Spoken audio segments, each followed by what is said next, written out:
Well, I mean, that supports something I didn't want to say earlier before I had the information, but it's like people that represent tons of reputable people don't fucking act like that. Anybody that throws their weight around doesn't have Joe, shit you've to been in the around. business long enough to know how a publicist acts. Hey, Bill, you know, they call me Kid Showbiz where I come from. Oh, from everywhere. That's what I heard. Everywhere. Yeah, everywhere I got a great YouTube video. Do you? Yeah. We got it. Whenever we go to take a break, I got to show you this. When we take a break, we're done. Home time. By the way, is anybody on Twitter? Mr. got here fucking 5 minutes before the show was over. Is Zach Levy on Twitter? Is he on Twitter? Oh. That was the beginning of a trashing, and I totally avoided it. No, I totally avoided it. Sorry, buddy. I apologize. I'm not paying attention to that. I'm very bad today. I'm sorry. Huh? I wasn't going to trash you. Come on. I was trying to get what you come in for. No, it isn't. That's what I come in for. I'm saying that's what I love Bill. I love Bill Burr. I'm not buying this. He's setting me up for the overhand right. I really do. I find you very... His name is, it's ZACHARYLEVI at Twitter. He's a cool guy. Don't fuck with him. But his publicist... don't fuck with him. He was very cool, and he's a good actor, and, you know, I liked him a lot, but his publicist was really embarrassingly entitled and awful. Yes. He should know that. Maybe he doesn't even know that. She's awful. Yeah. By the way, me and Joe are going to have a little road trip driving down to D.C. We're going to be performing there tonight, actually. Yeah. At the, was it the Listener? I'm the worst. Listener Auditorium. The Listener? What is it? It's going to be a listener there. Are you a bad plugger? I am the worst. Are you No, you know what it is? You know, some people can't. People can't remember it. We really just proved why I have. I love my publicist. So do I. After we're sitting there, I'm agreeing with you guys, calling them chauffeurs. In the back of my head, I'm just feeling him going like, really? Is this how this son of a bitch views me? Is that how he feels? They're pushy by nature, which they have to be, but there's a lie. My publisher would never have that rude. That's just rude, man. You say you threaten not bring a client to a radio station? Just to recap, how did you feel about Zachary Levi's publicist? Just for people who got here late. Sum it up. People who got here late. Remember when De Niro in Raging Bull was being thrown in the jail cell? The way he was speaking to those guards, that's how I wanted to talk to her. Yeah, that's actually how she got in the fucking room. He was actually politer going into that than she was getting in. Poor Roland. What an atrocity! You don't know where you're going because you don't know your history. You got Last 3 times I've come here, Roland has been wearing that same Bruce Springsteen. Those are the lemon dropping. He is, I was going to say I would not be surprised if he owns 3 different ones. Like, dude, one of the greatest things I've ever seen is when I did this show for the troops, and Bruce Springsteen was there, and Roland is a ridiculous, likes Springsteen more than you like AC/DC. He was floating. He couldn't even move. He was like paralyzed every time Springsteen walked by. It was fucking awesome to watch a man like him have a dream come true. You got a hug from him. Wow. Do you really like AC/DC? I love AC/DC. Do you like them? They're great, man. I think that they're very antiquated when it comes to their online business. They're really dumb when it comes to that. Yeah. But as far as a band, they're kick-ass. They are. You know what? I just saw the Rush documentary that came out last year, and I put all my Rush, the albums from the 70s on my iPod. And I've been going fucking crazy. This whole Rush. God, dude. I haven't listened to it in so long. Yeah, it's because it was a pain in the ass, like, to just... I never got into those guys. You don't like the trees? There is unrest in the forest. There is trouble with the trees. The maples want more sunlight, but the oaks ignore their pleas. Not one of the biggest hits. I know, but that's a good one. Trees is a classic Rush song. Great.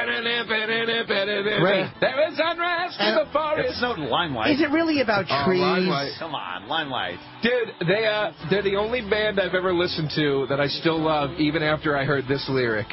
Who has come to slay the dragon? Yeah, they really are just nerds. Yeah, nerds. They're LARPers. They talk about that in the documentary. They talk about, like, after their 5th album, they were like, we decided after that album not to do any more 20-minute songs that went through 5 parts about kingdoms and dragon slaying. Fucking Renaissance fair shit. Dragons are queers. We get it. They talk about playing one of their 20-minute fantasy epics for Ace Frehley, and they go, He just didn't get it. I'm talking about the culture clash. Yeah. Like, hey, you know you like to fuck hookers and do blowaways? Let's do this 20-minute song about Frodo Baggins. Hey, you know, I'm going to try to cram in everything I wanted to talk about. I was out in L.A., right, and I turned my TV on, and the show you got on here, the girl there with the leopard boots, had Wendy Williams.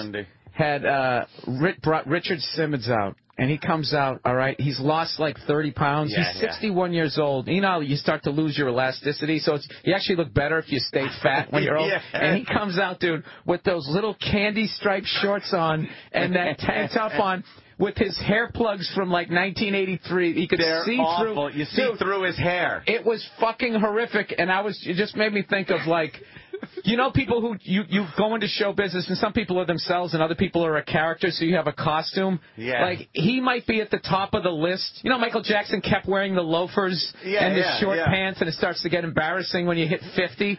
He is 61 years old. I think he might be at the top of the list.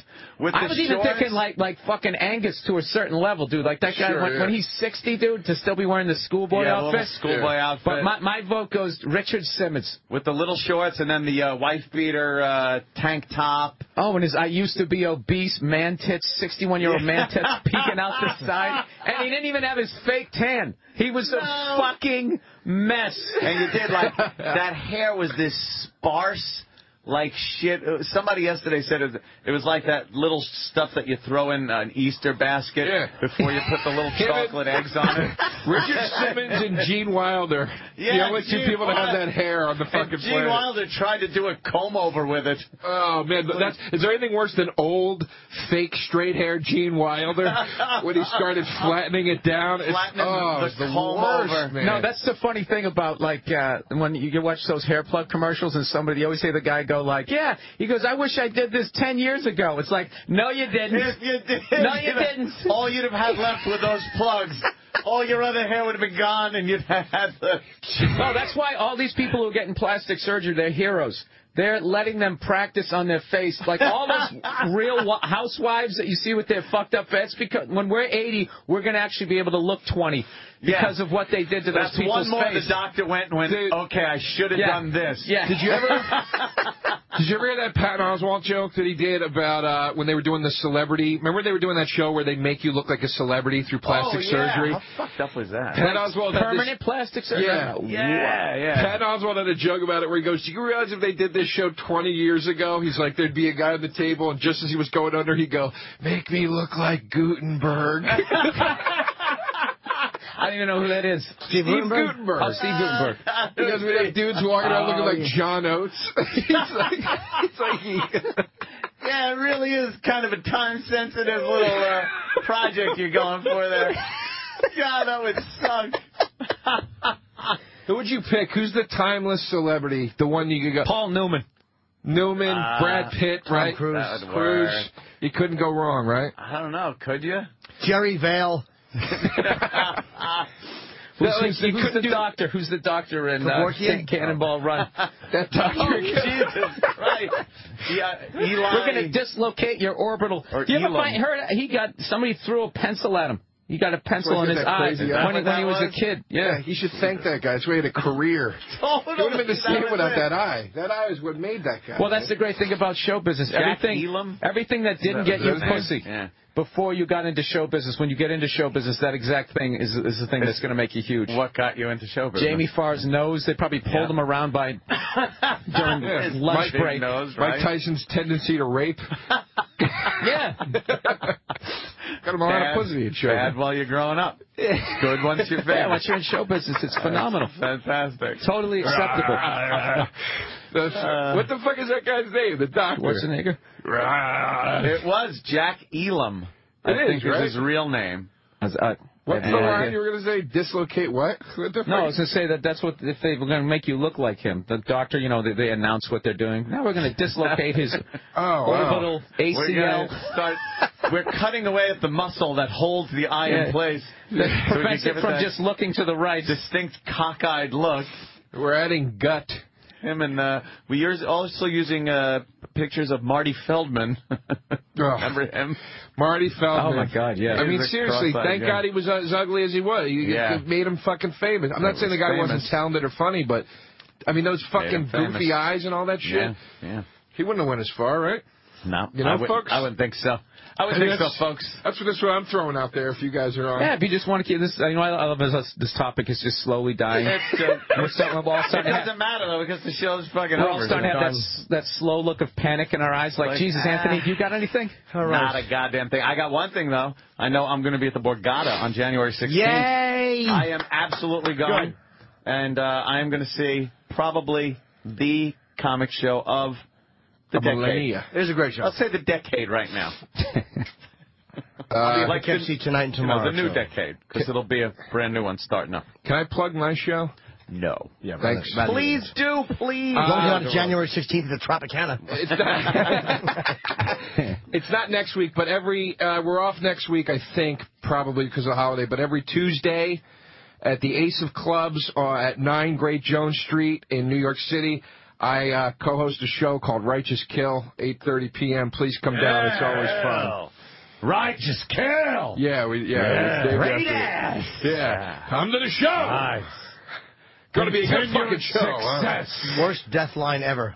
What's it? When Pacino was dying at the end of Righteous Kill, he goes to De Niro, continued success. And then just worst line ever. Horrible. That movie was a real disappointment. What about the one I showed you last night on YouTube? Shark Attack 3, famous line. Oh, it was a classic. That was great.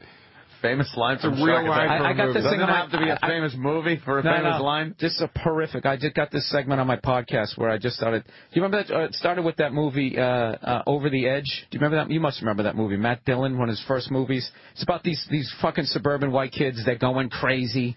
And at one point, somehow the parents and the cops, they all have they have a meeting in the cafeteria about their out of control kids, and they're all yelling at each other. Meanwhile, the kids sneak to the school. They lock them in the room and start vandalizing the school. So the cop runs to the locked door, and he's looking out the window. This fucking 6'2" lummox-looking woman student runs by with a giant globe for some reason, stops and looks at the cop and goes, "Eat it, you stinking pig." One of the worst lines I've ever heard. It's so bad, I loved it. And I didn't realize that there was worse lines in movies, and people have been sending me these things. And there's this movie called Shark Attack 3, and just at one point in the movie, the guy just goes, "All right, kids, they'll see you in the morning." And then the dude's talking to the hot chick. He goes, "Yeah, I'm feeling a little tense." She goes, "Oh, yeah, how can you lose your tenseness?" He goes, "I can lose it after I eat your pussy." Just out of nowhere. That isn't the exact line, but it's just completely out of nowhere. You're just like, what? I hate to disagree, Bill, but I would put that as one of the greatest lines. Well, it's a famous line. It's a famous line in horrific movies. They got all those. I got them up on the MMPodcast.com. Somebody sent me a movie trailer of this movie called The Car. And it's a car possessed by the devil. That's the premise of the whole. Yeah, it's the complete rip-off of that, and it's absolutely horrific. It looks like it came out before Christine, though. It looks older than Christine. It just looks that way. It looks like it was made before they understood how to make a good movie. Maybe Stephen King lifted Christine from the car. No, he's up there in Maine. He's up there doing his own devices. He doesn't know what's going on. Yeah. He doesn't watch TV. All right, do we have to get out of here? We do. We're done, yeah. That was great. We sort of petered out. That's okay. No? I like Jimmy's his test pilot jacket. Oh, thank you. This is a good warm one. It's good. It's a very nice one. Pilot to Bombardier. Bobby Kelly just bought a jacket that folds up into a pillow. And didn't. Dude, it literally, when you go to his house, it's the best. Dude, unfolds into a tent.